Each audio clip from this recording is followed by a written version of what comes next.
Can you tell us your name and a little bit of background about yourself? My name is Dorothea Briggman. I live in Beaufort, Georgia. I'm married almost 23 years. I have two children, a boy and a girl, Josh and Lauren. They're both in college, and I'm proud of both of them. Okay. What moment in American history sticks out the most to you? I think probably the most poignant moment and the most impactful moment in history was probably 9/11. Okay. Can you describe where you were and what you were doing at the time? Sure. I was at work. I remember I was on the phone with one of my colleagues. I work for a marketing research firm, and so she and I were discussing some data that I was using for a report. And while we were on the phone talking about it, she said, "Oh, a plane hit the one of the twin towers." And immediately I thought it was probably, one of those twin engine planes, and maybe somebody was doing a tour and kind of got off course and just like caused just like a catastrophe, thinking it was completely accidental. And so we talked about it for a few minutes, and then we went on and continued discussing our business. And then I guess about 20 minutes later, she said another plane hit the other tower. And again, I wasn't thinking terrorist attack. I wasn't thinking that at all. Like, it just wasn't in my frame of reference at all. And I remember my boss coming out of his office and asked what we were talking about. And I said, "Oh, my colleague had mentioned that two planes had hit the Twin Towers." And immediately he said, "We're under attack."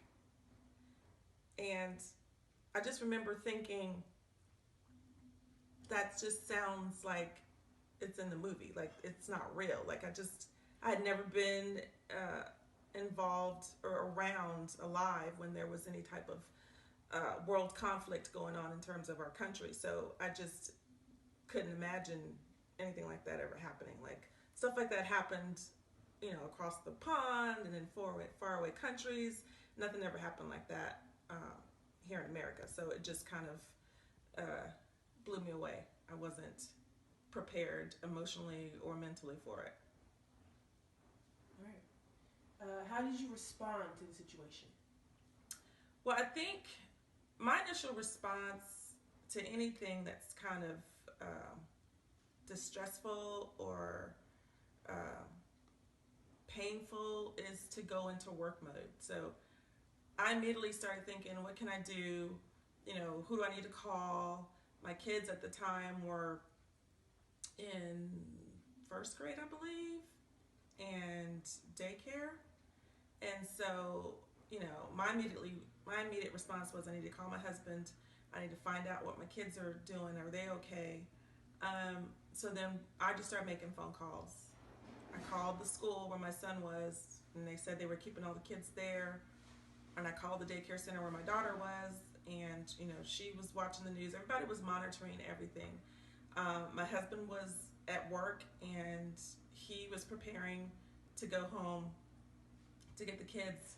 And the reason why we were so panicked or freaked out about what was going on is because there were planes that were missing that they couldn't account for. The FAA couldn't account for. And so they didn't know if planes were going to attack other cities. And being in Atlanta, being where the CDC is, being where there's a major dam near my house, those were targets. And I know that the National Guard was called out to all these different places to protect them and all of that. But because we didn't know where these planes were, and there was all these rumors flying around and nobody really knew what was going on, you just kind of wanted to be with your family. You kind of wanted to be with your kids and to try just to protect them. So my husband was on his way to get the kids. I elected to stay at work. My boss, who doesn't live too far from our office, we all went to his house, and we just monitored the news the entire time. How did other people around you respond in your immediate circle and around the world?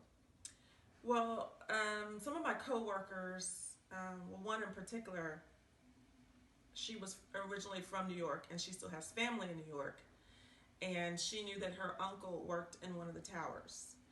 And so, of course, she is upset and panicked because she does not know, um, what's happened to her uncle.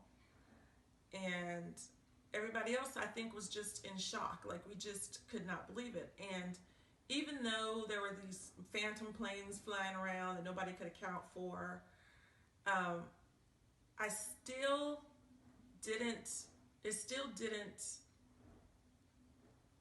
penetrate. To me, it didn't. I'm sure with other people it did.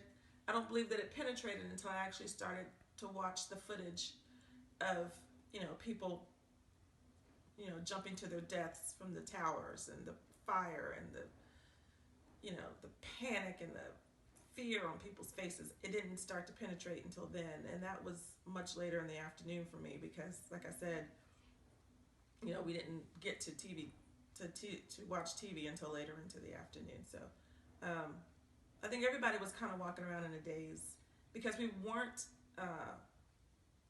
directly impacted being isolated here in Atlanta. It wasn't like anything was going on here in Atlanta, but there was the thought that something could happen. So I think we were just kind of in a fog. And people worldwide, I guess unless you're there, you can be empathetic, and you can feel sorry, and you can feel anger and pain and hurt, but it's not a direct feeling, I don't think, unless you have actually experienced it, or you know someone who's experienced it, or you had a loved one who perished during the time. I did not know anyone that perished in that tragedy. I felt sorry, as I'm sure everybody else did, for those people who did, but I did not know anyone that perished in that attack. How long do you believe it took for the country to heal? Oh gosh. I know for weeks, that's all they showed was the footage, and that's all they talked about, and the coverage was nonstop, and it got to the point where it was overwhelming. I mean, you kind of just didn't want to be depressed anymore. And I think it took months, if not a year or better, for those people who weren't directly affected by it to start coming to a place where they could feel good again and maybe feel safe. I can't speak for those people who were directly impacted by it, who experienced it, who had a loved one who died from it.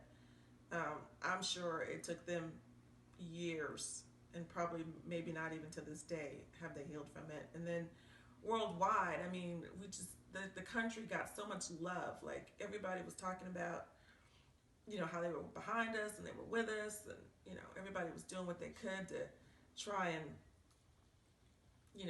get intelligence information together for the countries and to fight, this terrorist group that attacked us. And so I think the world came together a lot faster and probably healed a lot faster than the people who were directly impacted. Okay, one last question. Do you see any differences in airline travel today? Sure.